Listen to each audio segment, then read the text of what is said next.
Today's topic is a difficult and important one. Today we're talking about anger when grieving. Losing someone we love can be one of the hardest experiences in our life, and it's natural to feel a whole wide range of emotions in the aftermath, including anger. Anger is largely misunderstood as an emotion, and it can often be overlooked and dismissed, leaving those who are grieving feeling isolated and alone. So let's explore anger and grief. I'm McRogers.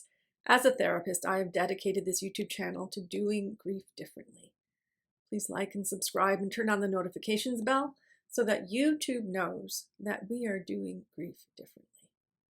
Anger is considered a difficult emotion because it can be intense, it can be overwhelming, and it can be very unfamiliar to us. It can make us feel out of control, causing us to react in ways that we may later regret. Anger is often rooted in deeper emotions, such as fear or hurt or frustration, and it can be challenging to identify the cause and the expression of our anger. Additionally, society often stigmatizes anger, making it difficult for individuals to feel comfortable expressing their anger even in a healthy way. This can lead to people bottling up our emotions, which can make the anger even more intense and difficult for us to manage. Now, imagine all of this about anger being overlaid on top of a grieving heart and a grieving brain. Grief leaves us feeling unsafe and out of control. Anger can leave us feeling unsafe and out of control. When we are grieving, our boundaries become blurred and our emotions can be volatile.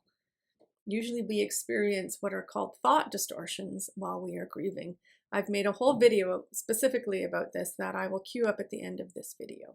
So let's look at the very big picture. Just at a time when we are feeling heavy in our heart and our body is expressing grief in many physical ways, and our mind is not functioning as we're used to it, perhaps the very person that you might have leaned on for support has died. Or perhaps the very person that you feel protective towards has died. In swoops the challenge of anger.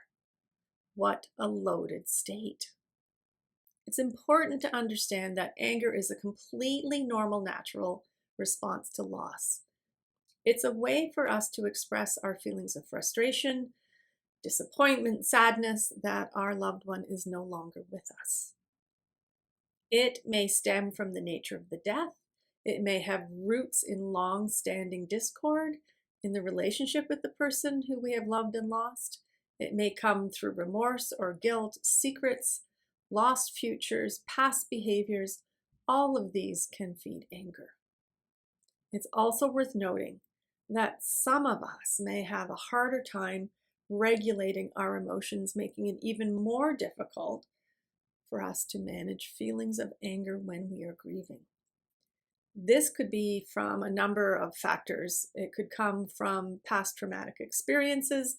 It could come from personality traits, from family dysfunctions, from mental health conditions, or from past unattended grief.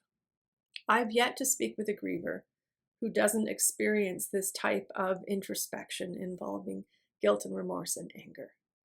One of the areas of our brain that is impacted by grief is the amygdala.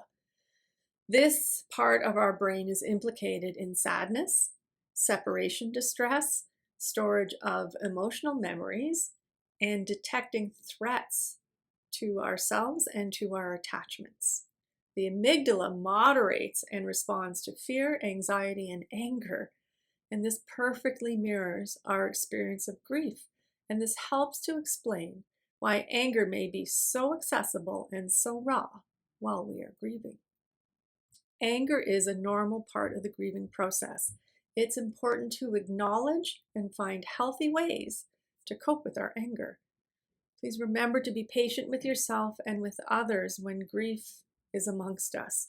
Know that the anger that we are feeling or that we are expressing may very well be grief talking. It's also important to acknowledge that anger can be destructive. So please be prepared to experiment with various methods to support, express, and diffuse our anger. This can include talking to a trusted friend, finding a therapist that we match with, journaling, or utilizing physical activities such as exercise or yoga, boxing, or meditation. Googling anger management techniques will give you a starting place to find what works for you with your anger. After my father died, I remember feeling enraged towards a neighbor. This neighbor was overweight. He smoked. He never exercised, and he was actually a terrible parent. And he was still alive. He had absolutely nothing to do with my loss, but I despised him. He was the target for my grief anger.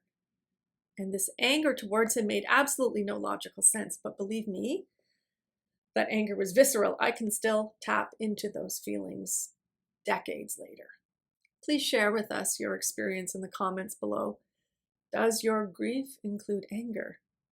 Or let us know what tool or technique you use to identify, meet, and diffuse your anger. Let's normalize this relationship between grief and anger by seeing how frequently it appears. Let's view how often grief speaks through anger and how often anger gets fueled through grief. Thank you for watching today, and please like and share if you have found value in this video. And if you find yourself in a state of grief that includes anger, then I send to you kind thoughts, kind words, and a kind heart. Thank you, and take good care.